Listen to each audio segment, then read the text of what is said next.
7 صفات مشتركة في مواليد الأبراج الترابية اللي هما الثور، العذراء، الجدي. أول حاجة العند. عناديين جدا جدا جدا وما بيحبوش حد يناقشهم لا في أفكارهم ولا في آرائهم.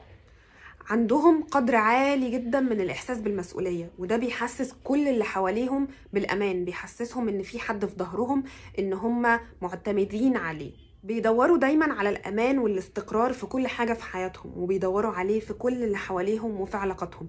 ما بيحبوش الحاجات الطايشة العشوائية والمجنونة والمفاجأة.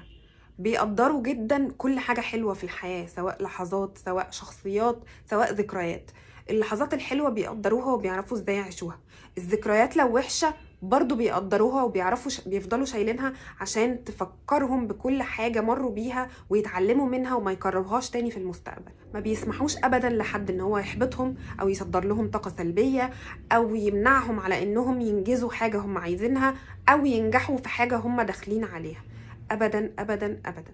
بيعرفوا يخبوا مشاعرهم كويس قوي، بيعرفوا يداروا اي حاجه بيحسوها عن كل الناس اللي حواليهم. لو متضايقين ممكن يحسسوا كل اللي حواليهم ان هم في قمه سعادتهم، لو غيرانين ممكن يحسسوا اللي قدامهم ان هو ولا فارق معاهم.